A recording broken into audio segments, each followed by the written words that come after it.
Good morning dear student. Chapter 11 हम कर रहे हैं। तो सेकंड वीडियो अभी तक मेन जो आप लोगों ने यहाँ पे किया वो किया photo electric effect, photo electron और एमिशन ऑफ इलेक्ट्रॉन। ठीक है, ये चीज़ें आप लोगों ने करी। अब देखिए आप लोगों ने करा कि हम मेटल के ऊपर क्या करते हैं, इंसिडेंट करते हैं रेडिएशन या लाइट। ठीक है, हाई फ्रिक्वेंसी रेडिएशन या यू कैन से हाई फ्रिक्वेंसी लाइट। ठीक है, लाइट और रेडिएशन एक ही बात है। और वहाँ से इलेक्ट्रॉन इमिट होते हैं जो इलेक्ट्रॉन फ्री होते हैं। ठीक है, अब जो इलेक्ट्रॉन फ्री हैं वो जो एमिट होते हैं इलेक्ट्रॉन, ठीक है, वो हम क्या बोलते हैं कि जो इलेक्ट्रॉन इमिट होते हैं दैट इज जो आपके पास फ्री इलेक्ट्रॉन होते हैं वो इमिट होते हैं। इससे पहले क्या करते हैं, हम मेटल सरफेस के ऊपर हम क्या करते हैं, फ्रिक्वेंसी, इसकी हाई फ्रिक्वेंसी रेडिएशन हम इंसिडेंट करते हैं, फॉल करते हैं। तो वहाँ पे एक बात है कि आपके पास जो फ्रिक्वेंसी या आपके पास जो रेडिएशन जाती है, जो उसके पार्टिकल्स हैं that is not single particles. ठीक है, वो किस में होते हैं, वो एक पैकेट में होते हैं। ठीक है, जो आपके पास लाइट के पार्टिकल्स जो है इंसिडेंट करते हैं that is in the form of packet. ठीक है, और उस पैकेट को हम बोलते हैं, उस एनर्जी पैकेट को हम बोलते हैं क्वांटा या बोलते हैं फोटोन। क्या बोलते हैं, फोटोन या क्वांटा बोलते हैं। तो आज हम सबसे पहले करने जा रहे हैं फोटोन और क्वांटा के बारे में। तो मैंने कहा कि जो आपके पास रेडिएशन इंसिडेंट होती है उसके ऊपर, उनको हम बोलते हैं क्वांटा और फोटोन। तो फोटोन क्या है, फोटोन क्या है, that is A quanta, that is A packet of energy which है जस्ट विच है जीरो रेस्ट मास। हम ये बोलते हैं हम उसका मास नहीं निकाल सकते उस फोटोन का, उस क्वांटा का, लेकिन हम क्या बोलते हैं कि जब रेस्ट में है तो उसका मास क्या होता है, जीरो। ठीक है, और जो एनर्जी होती है उसकी वो क्या होती है, that is a product of frequency of the radiation and Planck constant. Planck constant पहले भी आप लोगों ने पढ़ा है। ठीक है, तो क्या होती है energy, that is the mass. तो हम बोलते हैं कि मास उनका नहीं होता, हम सिर्फ प्रिडिक्ट करते हैं कि मास उनका कब होता है, जब वो रेस्ट में होते हैं और उनका मास क्या होता है, जीरो होता है। लेकिन जो एनर्जी, जिस एनर्जी के साथ वो इंसिडेंट करते हैं वो क्या होती है, that is the product of किसका, प्लैंक कांस्टेंट एंड क्या, frequency of radiation. E is equal to H nu और you can say E is equal to H F है। ठीक है, तो हमने बात पहले ये आप लोगों को कर दी है कि जब इलेक्ट्रॉन मूव करते हैं तो उनके पास अपनी, उसके बाद जो इलेक्ट्रॉन मूव करते हैं उनकी अपनी क्या होती है, काइनेटिक एनर्जी होती है, उससे वो मूव करते हैं, एनोड उनको अट्रैक्ट करता है। ये सारी चीज़ें हमने डिस्कस कर ली है फोटो इलेक्ट्रिक इफेक्ट से। आज हम प्रॉपर्टीज करेंगे फोटोन की। इसके बाद तो मैंने कहा क्या बोला आपको, लाइट कॉन्सिस्ट ए पार्टिकल वेव, जिसको हम वेव पैकेट बोलते हैं, एनर्जी पैकेट बोलते हैं, और क्वांटा बोलते हैं, उसको फोटोन बोलते हैं। Photon always travel in straight line. पता है आपको फोटोन क्या है, that is light, light and light is wave and wave is always travel in a straight line. ठीक है जी, the mass of photon is not defined. ठीक है, नहीं डिफाइन कर सकते हम, लेकिन रेस्ट मास ऑफ फोटोन क्या होता है, zero. And the M naught we can say theory of relativity, M into 1 - b² upon c²। Photon travel करते हैं 299792458 metre per second approximately. Can say that is the velocity of light, that is 3 × 10⁸ metre per second in air vacuum. Photons जो है वो neutral होते हैं nature में। इसके साथ साथ photon has definite energy and definite momentum होती है। तो ई आपके पास क्या होता है, ई आपके पास एच न्यू है और एच न्यू आपके पास है। ठीक है, तो वहाँ से आपके पास लैम्बडा क्या होता है, सी अपॉन न्यू, और न्यू यहाँ से आपके पास अगर न्यू की वैल्यू बने तो न्यू क्या जाता है, nu is equal to c upon lambda जाता है। तो E is equal to h c upon lambda भी होता है और E is equal to H nu होता है। एच प्लैंक कांस्टेंट है, एच की वैल्यू आप याद रखें 6.626 × 10⁻⁴ -34 जूल सेकंड होती है, और मोमेंटम क्या होती है इसकी, that is H upon wavelength. ठीक है, तो E equal to s c upon lambda. अगर हम वैल्यू भर दें, एच की वैल्यू भर दें, सी की वैल्यू भर दें, और लैम्डा हम जो है वो नैनोमीटर में लें, तो आपके पास इस तरह से वैल्यू आती है। तो ये प्रॉपर्टीज आपकी फोटोन की है, इंपॉर्टेंट प्रॉपर्टीज है। देखिए यहाँ पे जो जो मेन प्रॉपर्टी हो रहा है कि on increasing the intensity of radiation, अगर हम रेडिएशन की इंटेंसिटी इंक्रीज करते हैं या लाइट की इंटेंसिटी इंक्रीज करते हैं, the number of photon increase हो जाएंगी, but the energy of each photon does not change. Energy वही रहेगी सारे फोटोनों की। एनर्जी क्या होती है, एच इंटू न्यू। ठीक है, इसके लिए मैंने एग्जांपल लिया है कि हमने दो बल्ब ले लिए, कोई एक येलो बल्ब ले लिया हमने और सेम येलो बल्ब यहाँ पे ले लिया, क्योंकि लाइट का अलग अलग लाइट की अलग अलग फ्रिक्वेंसी होती है, पता ही है आपको। दो बल्ब ले लिया हमने कि येलो बल्ब ले लिया, और ये भी येलो बल्ब, एक ले लिया 50 वाट का, ये ले लिया 100 वाट का। ठीक है, और यहाँ पे क्या है कि आपके पास इन दोनों की वेवलेंथ सेम है, क्योंकि येलो कलर है, येलो कलर की वेवलेंथ क्या होगी, सेम है। इंटेंसिटी फर्क है, इसकी लेस है, इसकी कम है, लेकिन दोनों की एनर्जी क्या है, सेम है। ठीक है, तो इसमें जो जिसकी इंटेंसिटी कम होगी वो कम फोटोन रिलीज करेगी, और जिसकी इंटेंसिटी ज़्यादा होगी वो ज़्यादा प्रोटॉन रिलीज करेगी, लेकिन एनर्जी जो होगी इन फोटोन्स की दोनों की सेम ही रहेगी।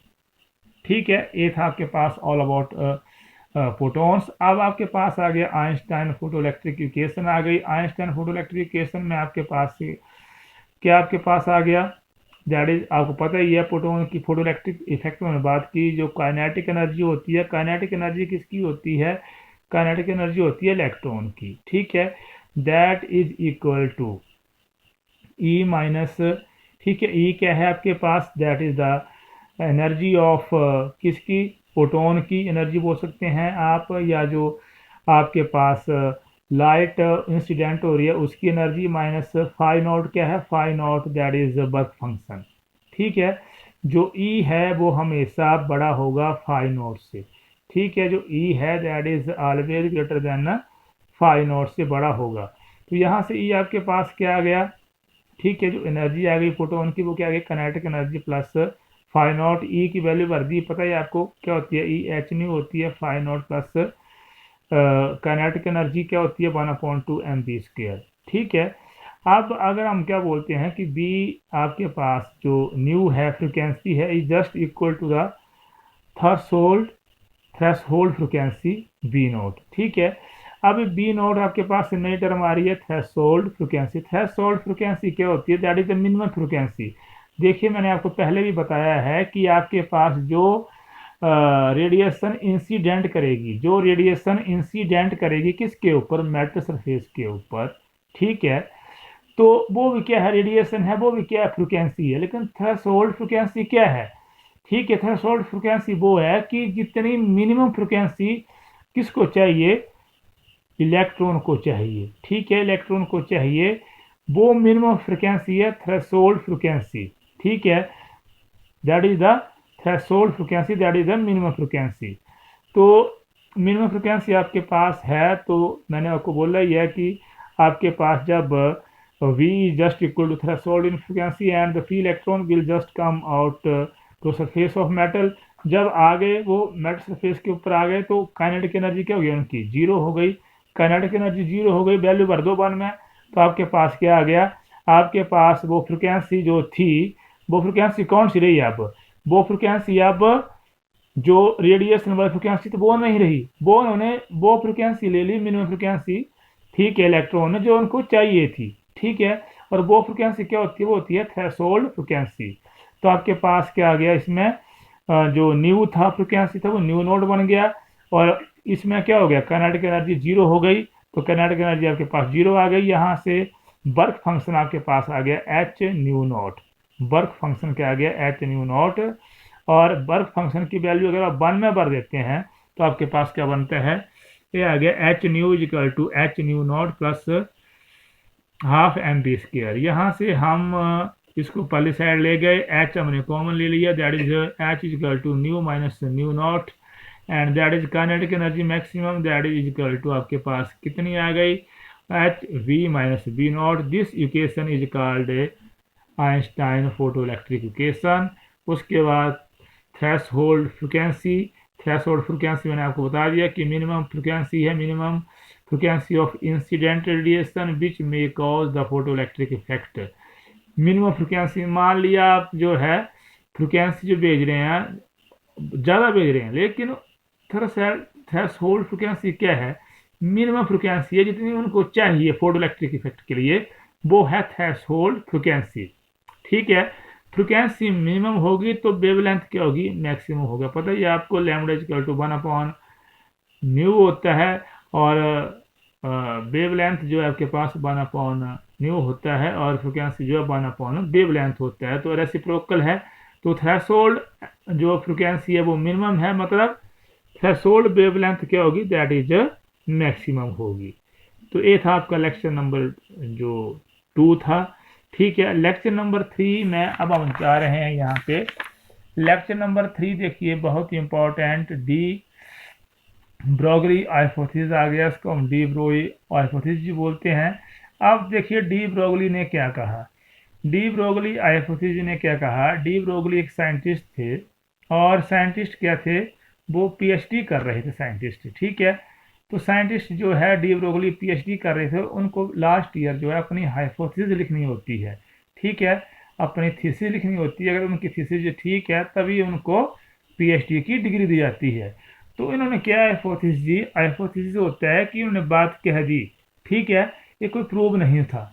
उसने बोला कि अगर जो लाइट है वो ड्यूअल है, लाइट क्या है, ड्यूअल, हमने पढ़ा हुआ है कि लाइट वेव भी है, और बाद में क्या बोल दिया, पार्टिकल बोल दिया उसको। ठीक है, फोटो इलेक्ट्रिक इफेक्ट आ गया। तो 1905 में चीज़ें बोली गई। तो ये बोलता है कि जो नेचर होता है वो सिमिट्री को पसंद करता है। किसको पसंद करता है, नेचर सिमिट्री को, कि अगर कोई मोटा है तो पतला भी होना चाहिए, तो मतलब नेचर सिमिट्री को पसंद करता है।